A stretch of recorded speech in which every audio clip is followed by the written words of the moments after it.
갈라디아서 2장에 보면은 크게 두 가지 사건이 기록되어 있습니다. 하나는 예루살렘에 바울이 14년 후에 예루살렘으로 올라가서 제자들을 만나는 사건이 있습니다. 그리고 두 번째 사건은 뭐냐면 베드로의 식탁 교제 기피 사건이다. 식탁 교제 기피, 누구와의 교제를 기피했냐면 이방인들과 베드로가 이방인들과 식탁 교제를 하고 있었는데 안디옥으로 야고보가 내려옵니다. 그래서 그 야고보에게 정죄를 받을까봐 자리를 피하는 유대인과 이방인은, 할례받지 않는 이방인과 할례받은 그 유대인은 서로 식탁의 교제를 할 수가 없는 그런 율법이 있었고, 또한 할례받지 않은 이방인은 거룩하지 않다라는 이러한 잘못된 생각, 율법적인 생각을 베드로가 여전히 가지고 있었다라는 것을 보여줍니다. 그래서 안디옥으로 야고보가 내려왔을 때 유대인인 베드로가 이방인인 할례받지 않는 이방인과 식탁 교제를 하다가 급히 자리를 피합니다. 그래서 바나바도 같이 덩달아 피하고 많은 사람들이 동일한 행동을 취하죠. 그것을 오늘 바울은 진리를 따라 행하지 않았다, 은혜를 따라 행하지 않았다라고 책망하게 되는 모습이 있습니다. 그래서 이 두 가지 큰 사건을 오늘 갈라디아서 2장에서 여러분들이 기억을 해야 합니다. 그래서 첫 번째 사건은 예루살렘으로 올라가서 사도들을 만난 사건, 두 번째는 베드로의 식탁 교제 기피 사건, 이렇게 되어 있습니다. 크게 두 가지지만 또 세 가지로도 볼 수 있는 게 뭐냐면 디도의 할례를 받지 않게 한 것, 디도의 할례를 받지 않게 한. 그래서 큰 주제가 이제 좀 할례라는 율법, 이것이 나오죠. 왜냐하면 나중에 식탁 교제 기피 사건에서 유대인인 베드로가 이방인과 식탁 교제를 하다가 이제 야고보가 왔을 때 피했던 그 이유가 이방인들은 할례받지 않았기 때문에 율법을 어긴 자들이고 거룩하지 않은 자들이다라는 그러한 생각을 베드로가 가지고 있었다라는 것이죠. 그래서 디도를 할례받지 않게 한 사건이 있습니다. 이 사건이 연결이 되는 것이죠. 2장 안에서 하나의 중심 주제로. 디도를 왜 할례받지 않게 했느냐 하면은 유대주의자들이 율법적인 사고를 전파했죠. 비록 이방인들이 복음을 받더라도 뭡니까? 율법을 지켜야 한다, 이것을 퍼뜨리고 있었어요. 그래서 비록 우리가 잘 생각했는데 우리도 지금 이방인인 거예요. 율법적으로 보면 우리가 이방인인 겁니다. 우리가 복음을 듣고 예수를 믿어도 할례를 똑같이 받아야 된다. 이것이 유대주의자들이 갈라디아 교회에 가르쳤던 다른 복음이었던 것이죠. 거기에 대해서 이제 디도가 유대인이 아니라 이방인이었거든요. 그래서 그 사람들이 디도에게 할례를 시켜라 했을 때에 사도 바울이 디도를 할례를 안 시킨 겁니다. 왜냐하면 할례를 받게 하면은 잘못된 메시지를 전해줄 수가 있는 거예요. 그 디도인, 그 이방인인 헬라에게 바울이 할례를 시키면은 뭡니까? 이방인들도 예수님을 믿고 나서도 할례를 받아야 된다. 율법을 지켜야 한다라는 잘못된 다른 진리를 전파할 위험이 있기 때문에 바울은 디도에게 할례를 시키지 않았던 것입니다. 아시겠죠? 그리고 예루살렘으로 올라간 이유는 올라가서 사도들을 만난 거죠. 그래서 사도들로부터 바울이 전하고 있는 이 은혜의 복음이 예수 그리스도로부터 직접 계시받은 참된 진리이며 참된 복음이라는 것을 사도들로부터 이제 확증받는 그러한 사건이다라는 것을 설명하기 위해서 이것을 기록하고 있습니다. 그래서 사도들과 교제의 악수를 했다 이런 표현이 나오죠. 그것은 사도 바울이 받은 그 복음을 사도 바울이 받은 이 은혜의 복음이 참된 진리임을 사도들도 인정했다라는 것을 갈라디아 교인들에게 서신을 통하여 보여주고 있는 것입니다. 그래서 2장에서 바울이 이 두 사건을 언급하는 이유는 자신이 예루살렘 사도들의 복음을 변질시켰다라고 대적하는 그러한 적대자들의 주장을 효과적으로 반박하고 자신의 복음을 보다 더 분명하게 이해시키기 위해서입니다. 그래서 오직 의롭게 되는 것은 율법을 지켜서로가 아니라 믿음으로 말미암아 의롭게 되는 것이라는 것을 다시 한 번 더 강조하는 논거들을 2장에서 제시하고 있는 것입니다. 그래서 오늘날 한국 땅에서 살아가는 우리들에게도 이 1세기의 이 두 가지 사건이 어떤 의미가 있느냐라는 것이죠. 그것은 오직 은혜로 구원은 우리가 오직 은혜로 구원 받았다라고 말하면서도 아직까지도 행함으로 상급을 받는다, 또 행함으로 의에 이른다라고 하는 그런 공로주의적인 그러한 사상이나 율법적 사고가 한국 교회에 아직도 팽배하다라는 것을 되돌아보게 하는 장이다라고 볼 수가 있습니다.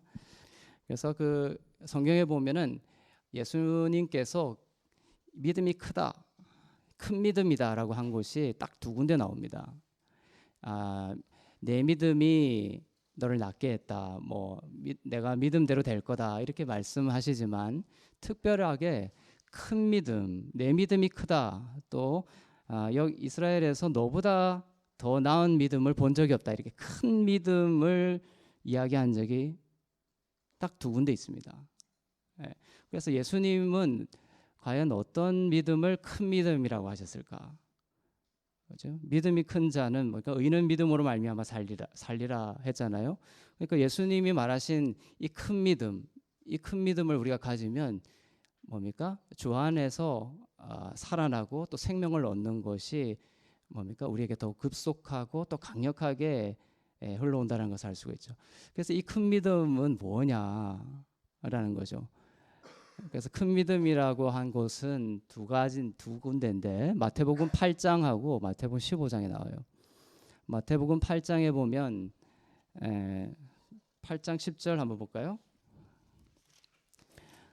마태복음 8장 10절에 백부장이 자기 하인이 중풍병에 걸립니다. 그래서 마태복음 8장 10절에 보면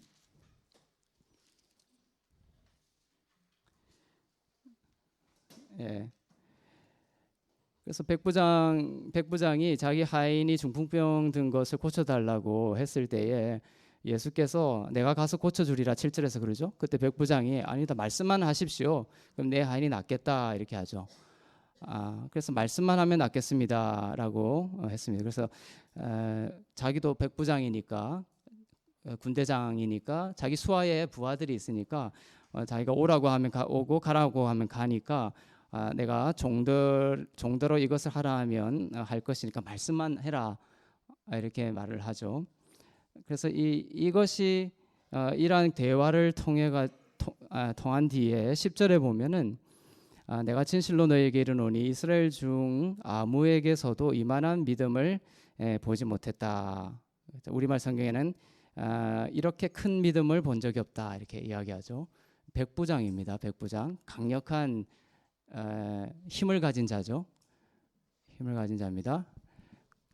그럼 이 사람이 큰 믿음을 한 것을 이렇게 착각할 수가 있는 거예요.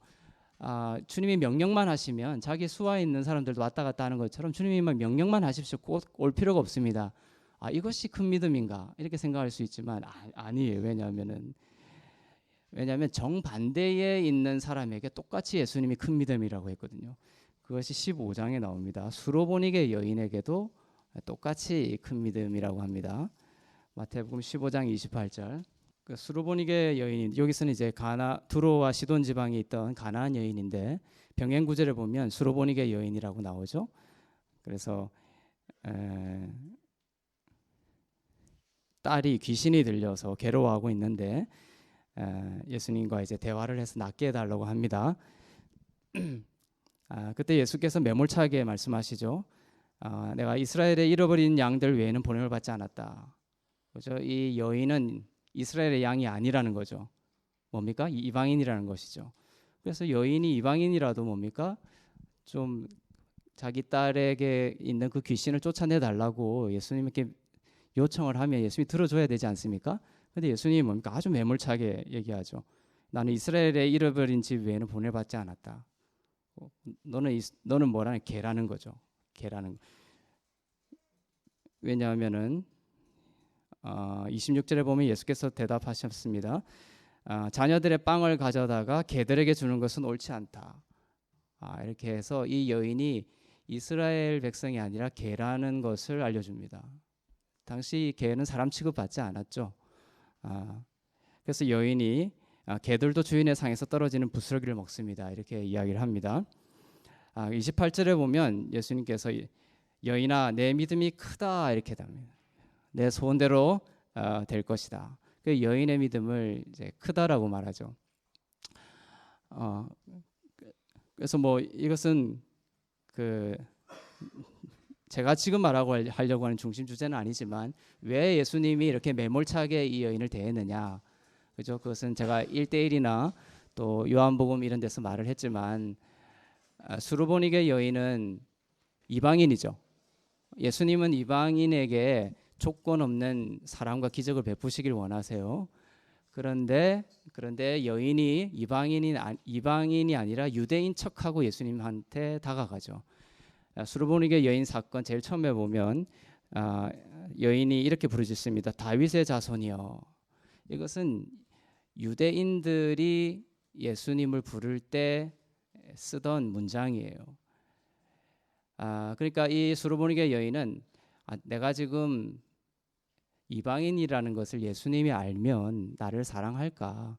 내가 이방인이라는 것을, 개라는 것을 알면, 사람 취급도 안 받는 개라는 것을 알면 과연 내 딸에게 있는 귀신을 쫓아내 줄까? 나는 율법도 지키지 않는, 율법도 아예 모르는 그러한 이방인인데, 그러니까 유대인인 척하고 나가는 거예요. 다윗의 자손이요. 그렇지만 예수님은 이 매몰차게 하시는 이유가 뭐냐면 진짜 이 여인을 사랑하지 않기 때문에 그런 것이 아니라 비록 너가 율법을 지키지 않는, 사람 취급받지 않는 개일지라도 나는 너를 사랑한다. 나는 너에게 동일한 기적과 이적과 능력을 베푼다라는 것을 보여주는 것이죠. 왜냐하면 이 여인이 유대인인 것처럼 속여서 나갔는데 예수님이 그래 너 믿음대로 될 거다라고 해서 고쳐줬다고 생각합시다. 그러면 이 여인이 집에 돌아왔을 때는 어떻게 생각하겠습니까? 예수님이 내가 유대인인 줄 알고 고쳐준 거야. 유대인인 줄 알고 나를 사랑한다고 하신 거야. 그것은 잘못된 관계죠. 그래서 예수님께서 이스라엘의 잃어버린 양이란 대화를 진행하시면서 이 여인의 실존을 그대로 폭로하게끔 하는 겁니다. 그래서 비록 개일지라도 율법을 지킬 필요가 없다라는 거예요. 개일지라도 너를 고쳐주고 사랑한다는 것을 이 대화를 통하여 알려주시는 거죠. 그래서 이 여인은 이방인이고 또 가장 천한 낮고 낮은 여인입니다. 남자도 아니고 여인입니다. 그죠? 또 아까 백부장은 뭡니까? 또 이방인이고 강력한 군대의 장입니다. 백부장이고, 그죠? 수화를 시켜서 이렇게 저렇게 부릴 수 있는 그러한 사람이죠. 이 두 사람의 공통점이 뭔가, 그죠? 이 공통점에 큰 믿음의 비밀이 있는 거예요. 그것은 공통점을 아무리 찾아봐도 딱 한 가지밖에 없어요. 이방인이다라는 거예요. 이방인이라고 하니까 자꾸 안 와닿죠. 그 말은 뭐냐면 십계명을 모른다는 거예요. 율법을 모른다는 거예요. 율법을 지켜본 적도 없다라는 거예요. 오히려 일평생 율법을 어기면서 살은 사람이에요. 미워하고, 그죠? 모르니까 그냥 생각대로 살은 거죠. 개처럼 사는 거죠. 하지만 예수님께서 이 믿음을 큰 믿음이라고 한 거죠. 율법을 의지해서 내가 주님 앞에 나갈 때에 주님 내가 이것 지켜서 주님 나가니까 나를 받아주시고 나에게 이적을 베푸십시오. 이렇게 안 나가는 거예요. 나는 그건 내세운다면 나는 뭡니까? 나는 전혀 나갈 수 없는 개에 불과하고 정말 자격 없는 자입니다. 하지만 뭡니까? 소문을 들었던 거죠. 이 예수는 죄인들의 친구요. 있는 모습 그대로 죄인이 나갔을 때 예수께서 그의 은혜로 모든 죄를 씻어주시고 의롭게 불러주시는, 나의 딸이다, 아들이라고 불러주시는, 의롭다라고 불러주시는 분이란 것을 소문을 듣고 아는 거죠, 이들이. 그래서 율법을 의지하지 않고 그냥 있는 모습 그대로 나가서 예수 그리스도의 죄사함과 의롭게 하심을 믿음으로 받은 겁니다. 그래서 이 믿음을 예수님은 큰 믿음이다라고 불러주시는 거예요. 율법이 개입되지 않는 순수한 그러한 예수님의 그 십자가에서 우리를 대신 하시는 그 십자가의 공로만을 받아들이는 믿음, 그것을 큰 믿음이다라고 불러주시는 겁니다.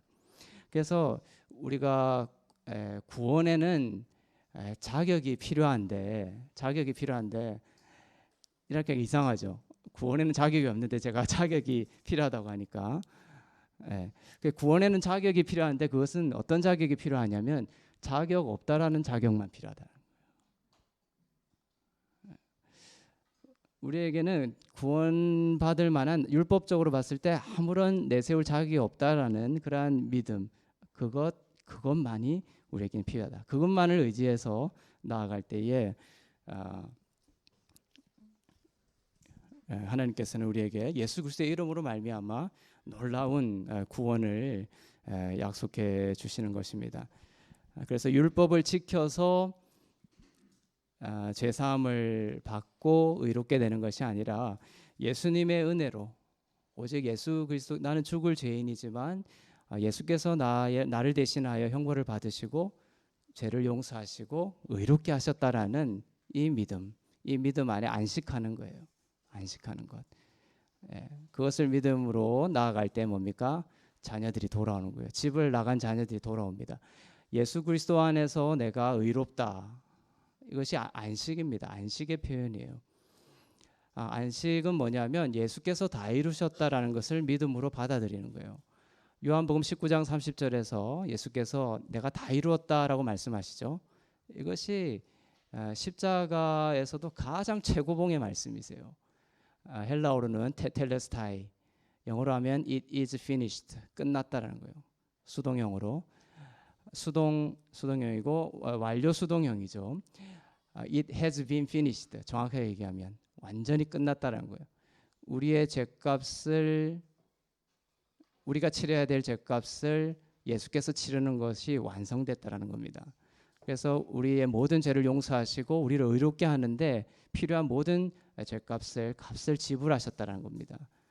그것이 예수께서 십자가에서 하신 다 이루셨다라는 말씀의 본질입니다. 다 이루셨다는 말을 어느 말 다음에 하시냐면 신포도주를 이제 마시는 사건 다음에 이 말씀을 하세요. 십자가에서 예수께서 신포도주를 처음에는 거부하시고 두 번째는 받아 마십니다. 신포도주라는 것은 뭐냐면 에스겔서에 보면은 유전적 죄를 말해요. 그래서 신포주를 마시고 이가 시리다라는 표현을 뭡니까? 아버지가 죄를 지르면 아들도 죄를 지은 것으로 간주하고 형벌을 받는 것을 신포도주를 마셨을 때 이가 시리다 이라는 표현을 쓰는 거죠. 예수께서 우리의 죄를 해결하시기 위하여 땅에서 십자가를 지시는데 십자가에서 다 이뤘다라고 말씀하시기 전에 이것까지도 처리하신 거예요. 유전적 죄까지, 자기의 3, 4대 위의 죄뿐만 아니라 아담으로부터 유전되는 모든 유전적 죄까지 자신의 죄뿐만 아니라 다 예수께서 뭡니까? 받아 마시는 것이죠. 다 처리된 것입니다. 그리고 뭡니까? 그 다음에 예수께서 다 이루었다라는 거예요. 다 이뤘다. 정말로 다 이루셨음을 말하는 것이죠. 그 이 다 이뤘음을 내가 믿음으로 받는 것이 바로 안식이다라고 하는 겁니다. 안식. 내가 의롭게 되고 제사함을 나의 힘으로 이루려고 하는 것이 아니라 예수께서 다 이루셨음을 내가 믿음으로 받아들인 것을 안식이라고 합니다. 그래서 이 안식할 때 주님께서 내가 일하려고 하는 것이 아니라 주님께서 내 안에 일을 하고 계시고 또 나를 통하여 일을 하고 계시고 이미 이루셨고 하고 계시고 하실 것이다.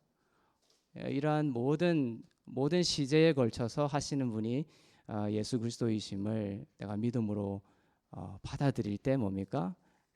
그것이 우리에게 큰 믿음이 되는 것이고 우리에게 큰 구원의 길이 열립니다. 그래서 예수 그리스도 안에서 내가 의롭다라고 하는 것은 바로 예수 그리스도께서 십자가에 하신 일을 내가 믿음으로 받아들인다라는 안식의 선포죠. 그러한 믿음의 고백으로 나갈 때에 뭡니까? 집을 나갔던 애들이 돌아오는 거예요. 방황하는 자녀의 마음이 돌아옵니다. 삶의 길이 열리는 거예요. 귀신이 떠나가는 겁니다. 안식의 힘이에요. 안식의 능력입니다. 삶의 길이 열리고 또 돕는 손길이 막 흘러옵니다. 이러한 그 초자연적인 빛의 능력을 예수 그리스도의 십자가에서 하신 일을 믿음으로 받아들이는 이러한 큰 믿음을 통하여 우리가 경험하게 되는 것이죠. 그래서 이러한 율법을 의지하지 않고 내가 자격 없다라는 이러한 이방인으로서 자격 없는 자로서 예수 그리스도께서 하신 일을 믿음으로 바라보며 나아가는 이러한 믿음, 그러한 믿음을 예수께서 보시고 의롭다 하신다. 그 믿음을 보시고 의롭다 하신다라는 것이 바로 이 은혜의 복음의 핵심입니다.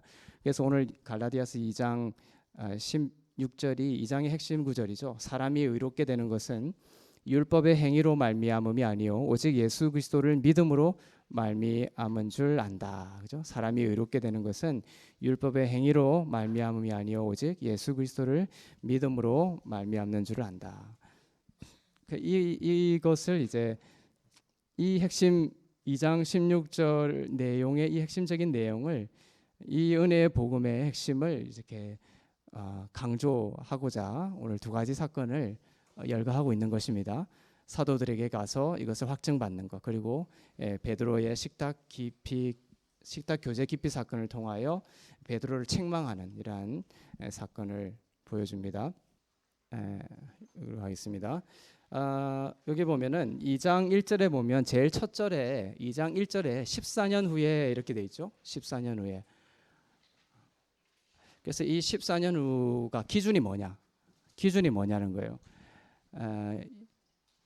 그래서 조금 머리를 써야 되는 복잡한 문제이기도 한데, 그래서 이 14년 후에 지금 이제 나는 바울이 바나바와 함께 디도를 데리고 예루살렘에 올라갔다라고 기록이 돼 있죠. 그래서 예루살렘에 올라가서 사도들을 만나는 사건이 기록돼 있습니다. 그래서 거기서 은혜의 복음을 확증받죠, 사도들에게. 그래서 이때 14년 후에 올라간 이것이 뭡니까? 예루살렘 공의회를 말하는 것이냐? 사도행전 15장에 나오는 예루살렘 공의회 그 회의를 위해서 올라간 것이냐? 아니면 그 전에 이스라엘의 큰 기근이 일어납니다. 로마 전역에. 그래서 바울이 헌금을 가지고 예루살렘 교회를 돕기 위해서 올라가는 장면이 또한 사도행전 9장에 나와요. 그 바울이 예루살렘을 올라간 것이 세 번이거든요. 세 번인데 그것은 저번에도 얘기했듯이 갈라디아서 1장 18절 갈라디아서 1장 18절에 보면 회심하고 난 뒤에 3년 후에 게바를 만나러 예루살렘을 올라가는 것, 그것이 첫 번째. 두 번째는 사도행전 9장에 보면 그 기근이 들어서 예루살렘으로 올라가는 것. 그다음에 세 번째는 예루살렘 공의회를 위해서 올라가는 거예요. 오늘 14년의 기준을 바울이 회심했을 때를 기준으로 해서 14년이다라고 보면 갈라디아서 2장에 바울이 예루살렘을 올라가는 이 시간은 조금 앞당겨지는 것이죠. 그러니까 그 사도행전 11장에 그 기근 때문에 예루살렘에 올라가는 그때를 말하는 것이고, 그것이 아니고 그냥 그 회심한 것이 기준이 아니고 1장에서 쭉 기술이 연속적으로 되고 있는데 갈라디아서 1장 18절에 보면 내가 3년 만에 개발을 방문하려고 예루살렘에 올라갔다 이렇게 돼 있죠. 그 다음에 21절에 보면 그 후에 내가 수리아와 길리기아 지방에 이르렀다 이렇게 돼 있죠. 이러한 전도를 다 하고 이제 기근 때문에 예루살렘으로 올라간 그것을 기준으로 해서 이제 14년 후면 예루살렘 공의회에 참여하기 위해서 올라간 것이 된다는 것이죠. 그래서 이제 제가 첫째 시간과 둘째 시간 때 이 갈라디아서 2장의 이 사건은 예루살렘 공의회 사건이 아니라 기근 때문에 올라간 거다라는 것이 이제 20세기부터 의 통설이라고 했습니다. 그런데 이제 그것만 또 배우면 그렇잖아요. 그래서 제가 이 파워포인트에는 예루살렘 공의회라고 보는 관점에서 또 기술을 해놨습니다. 그래서 이 차이는 뭐냐 하면은 예루살렘 공의회가 열리기 전에 바울이 기근 때문에 올라갔다라고 하면 뭡니까? 어떻게 설명이 됩니까? 이 베드로의 유대인 이방인과 식탁을 기피하는 이러한 사건들, 이것은 아직 예루살렘 공의회에서 명확하게 이방인들과 식탁의 교제를 해도 된다, 그들도 할례받지 않아도 되고 율법 지키지 않아도 된다, 이것이 명확하게 땅땅땅 공의에서 떨어지면 뭡니까? 그것을 다 지킬 거 아니에요. 근데 그것이 이루어지기 전에 바울이 올라간 거라서 아직 베드로가 뭔가 여러 가지 이러한 구체적 사안에 있어서 그러니까 명확한 믿음이 아니라 아직 혼동된 율법적인 사고에 이제 아직 젖어 있는 부분이 있다라는 것을 보여주는 것이다라는 것이고, 이것을 예루살렘 공의회 사건이다라고 이유라고 보면은 이렇게 설명하는 게, 그쪽에서는 예루살렘 공의회에서 땅땅땅 했지만 베드로가 이렇게 행동한 이유는, 그리고 갈라디아 지방에서 아직도 사람들이 율법주의로 흘렀던 이유는 예루살렘 공의회에서 땅땅땅 하긴 했지만 구체적인 사안에 대해서는 결정한 것이 아니기 때문에, 밥 먹는 거라든지 뭐 절기를 지키는 것이라든지 이런 구체적인 사안에 대해서는 아직까지도 뭡니까? 사람들에게 명확한 지침이 없었기 때문에 이러한 혼동이 있었다, 이렇게 설명을 하는 것입니다. 그래서 이제 아까 그 14년의 기준을 예루살렘 공의회 14년의 기준을 두 번째로 봤을 때, 이 갈라디아서 2장의 배경이 그 예루살렘 공의회 사건이다, 공의회 참석자 올라갔다라고 봤을 때에 그 입장에서 이제 기술한 거예요. 그래서 예루살렘 공의회가 모이게 된 배경은 안디옥 교회의 그 할례 논쟁 때문에 그랬던 것입니다. 이 논쟁은 바울과 바나바가 제1차 전도 여행에서 돌아온 직후에 예루살렘 교회에서 내려온 일부 극단적인 보수파 유대 기독교인들이 할례를 받지 아니하면 구원받을 수 없다, 이방인들이라도 할례를 꼭 받아야 된다, 이렇게 논쟁을 했던 것이죠. 그래서 안디옥 교회는 이것을 뭡니까? 예루살렘 공의회에서 확증받기 위해서 사람을 보내는 거예요. 사도들 앞에서 이 문제를 해결하기 위해서 바울과 바나바를 예루살렘으로 파송을 합니다. 이렇게 해서 바울 일행이 예루살렘 교회에 도착을 했는데, 그때도 보수파 유대주의자들이 일어나서 이방 개종자들도 유대인처럼 할례를 받아야 하고 모세의 율법도 지켜야 한다고 강하게 주장을 했던 것입니다. 이것이 사도행전 15장 3절에서 5절에 나와요. 이것이 예루살렘 공의회에서 다루어졌던 두 가지 핵심 쟁점입니다. 하나는 나와 있듯이 이방 개종자들도 유대인처럼 할례를 받아야 된다. 그렇죠? 대한민국에서 예수를 믿은 사람들도 할례를 받아야 된다. 받아야 되느냐 말아야 되냐. 그리고 두 번째는 모세의 율법을 이들도 지켜야 되냐. 그렇죠? 한국에서 예수 믿은 사람들도 모세의 율법을 지켜야 되느냐. 이것이 이제 공의회의 두 가지 큰 주제였던 것입니다. 그것이 이제 예루살렘 공의회에서 토론이 됐던 것이에요.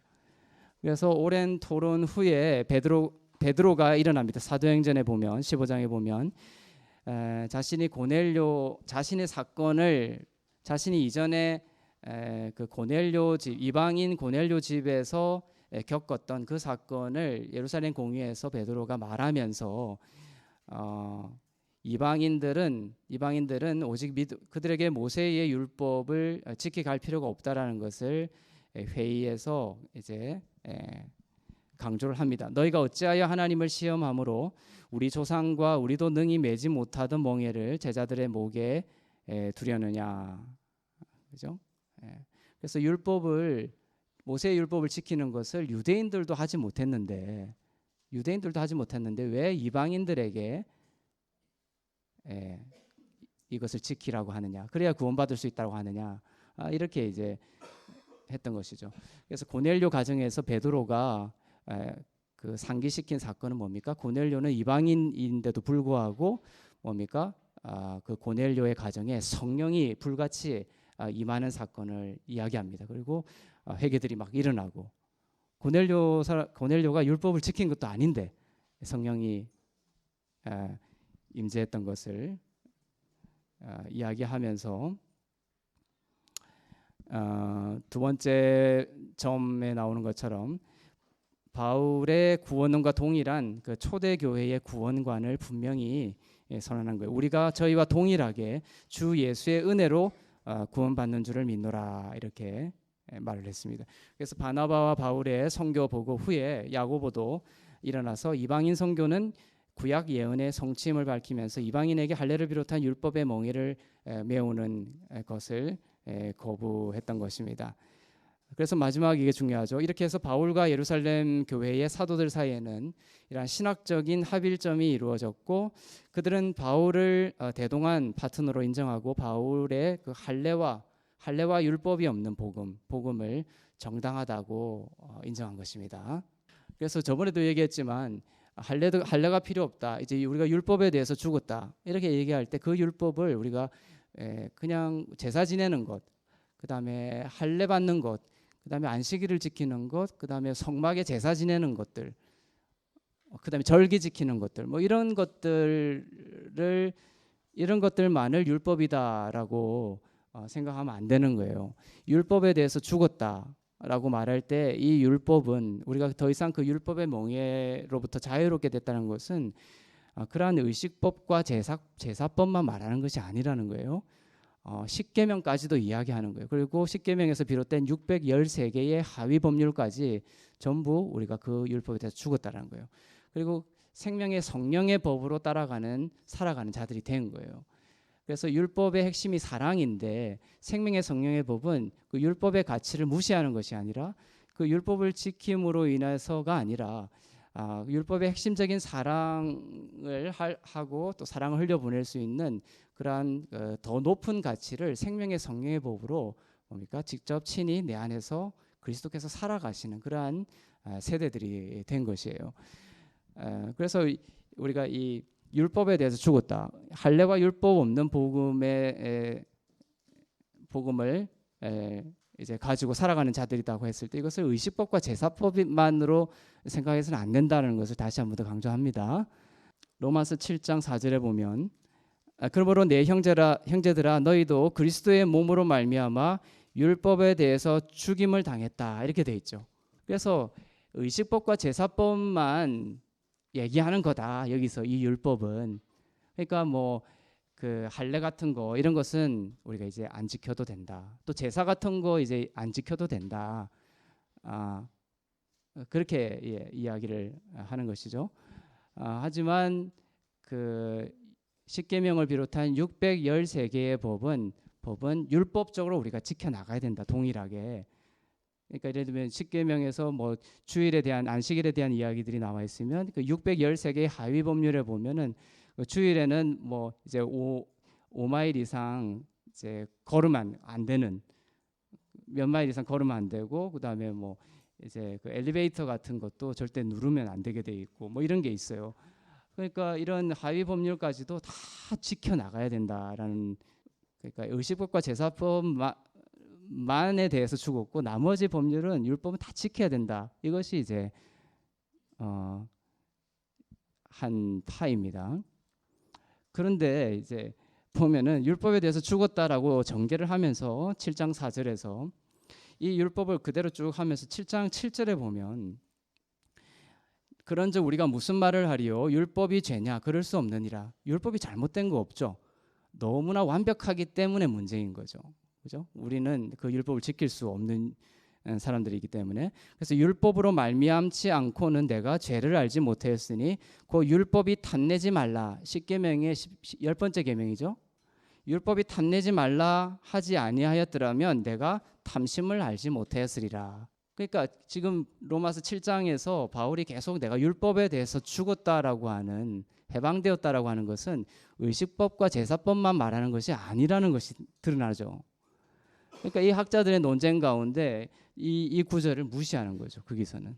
그래서 이 모든 것에 대해서 우리가 죽었다. 그래서 안식일 같은 경우도 안식일을 거룩하게 지켜라. 십계명에 나오잖아요. 그걸 껍질로 지키려고 하면 그것은 우리가 율법에 대해서 죽은 게 아니에요. 안식일을 거룩하게 지켜라는 말은 뭐냐면은 예수 그리스도께서 다 이루셨음을 믿음으로 받아들여라. 이것이 핵심이라는 거예요.